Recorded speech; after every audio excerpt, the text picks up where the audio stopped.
Hello Americans, this is the Thursday edition of the Mark Bradley Show. Thanks for tuning in. I want to talk about something that's near and dear to my heart today. Talking about the outdoors, fishing, hunting, and conservation. What is it and what does it mean? We'll get to that.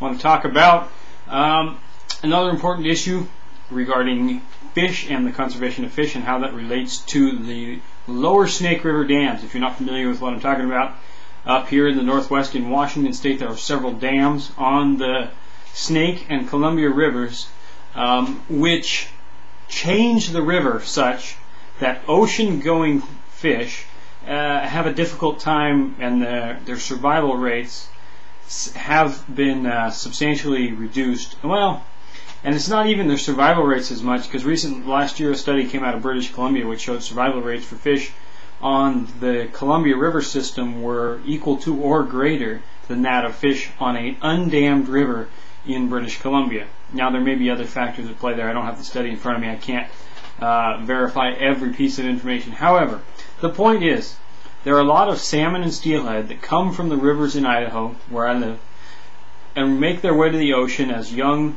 fish, about 6 inches long little guys. And then they come back as adults in 1, 2, maybe up to 4 years for some salmon. And the dams have changed the river such that they can no longer follow their normal God-given abilities and their normal travel method. See, normally, as a salmon went downstream, the water carried the young fish downstream. They pointed their nose up the river and let the water take them down. Now, they actually have to swim downstream because the water doesn't move in these reservoirs. Right here in the Lewis-Clark Valley, we have what's called Lower Granite Lake, which is the still water portion of the Snake River behind Lower Granite Dam. And that gives way upriver to the Snake River as it goes up to Hells Canyon Dam. And those fish, the numbers have been better in recent years, and the fish have come back. Now, what's the importance of all this? Well, as a sportsman, I love to have fish out there to go catch, to go eat, and it's a wonderful thing. But as a conservationist, I believe in preserving the natural things that we have, the natural God-given plants and animals that He put here. And it would be terrible to have a species go extinct for no reason. If it's beyond our control, it's beyond our control. However, there are some things, some very few things, that people can do right when it comes to managing our natural resources. And I consider, unlike some people, animals to be a natural resource. They're beautiful to look at, they're fun to watch, they're great to eat. All those things play into my perspective as a sportsman and a conservationist. Now, what's the difference between a conservationist and an environmentalist? There is a big difference. A conservationist believes in using natural resources, and this is a broad definition, but a conservationist believes in using natural resources and preserving them for the future generations and making sure that they are sustainable, that we can have some for now and there will be enough to continue on in the future. An environmentalist tends to believe that that humans should eliminate their impact on the environment, that humans should not interact with the environment. And it seems to come from this idea that humans are only bad and unnatural, and that they don't belong here, and that Earth would be probably better off, in their opinion, without humans. And that I don't think is right, because obviously, from my perspective as a Christian, I believe God created everything on this earth, and that includes us, and that He gave us the job with our particularly useful brains compared to other animals. He gave us the job of taking care of the place.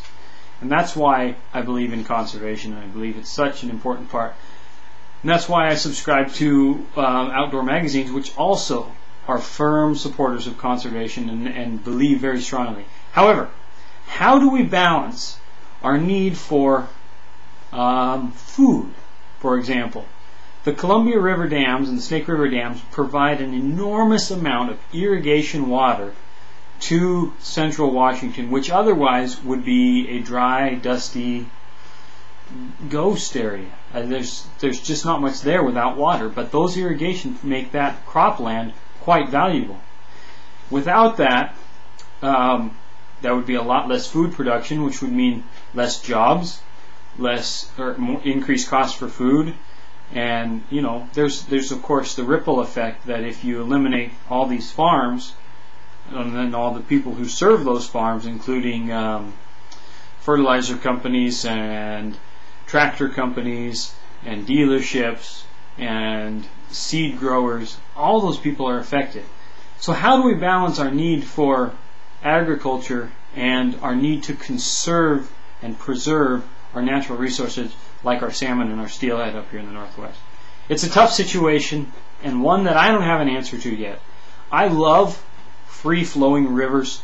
I think they're beautiful. I think they're one of God's most magnificent creations. I think the fact that there are fish in them is just amazing. I mean, we seem to take that for granted, that there are these animals that live in the water and that can maneuver through this swift current with ease. And I think that's quite impressive, that they find places to live and hide and eat. And I just think it's another one of God's wonderful creations and one of His wonderful gifts to us, and something that's worth preserving. However, hydroelectric dams provide inexpensive and clean electricity, and there's an infinite supply of it.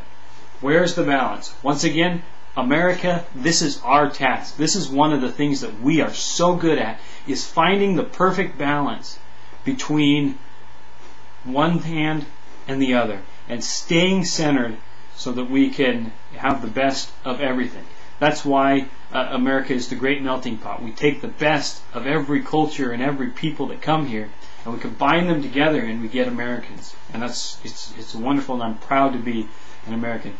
The founding fathers were so afraid of a tyrant or a monarchy, but they also knew they didn't want anarchy. They didn't want the people to have no authority in their lives at all, and they had to find that balance. Once again, just like what I talked about yesterday, in our social and parenting situations, it's balance. Help us find that balance. Send me your thoughts at markbradleyshow@gmail.com, or you can send me a message on twitter.com/mountainmanmark, facebook.com. mountainmanmark is up as well.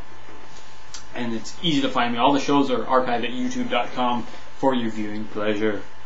Now, yes, I am going fishing again today. Thank you very much. I'll be pleased to share the results of that with you on Monday.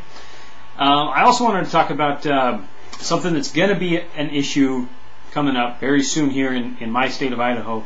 Wolf hunting.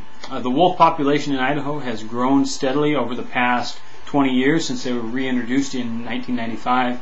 And now they're talking about reducing the population by hunting. The population has grown larger than it needs for the size of the state, and fish and game managers believe that it's time to reduce the population somewhat, and they've proposed a hunting season to take approximately 75 wolves, which is 15% of the population in Idaho. And this is at Fish and Game's website. You can find this story if you want, idfg.idaho.id.us.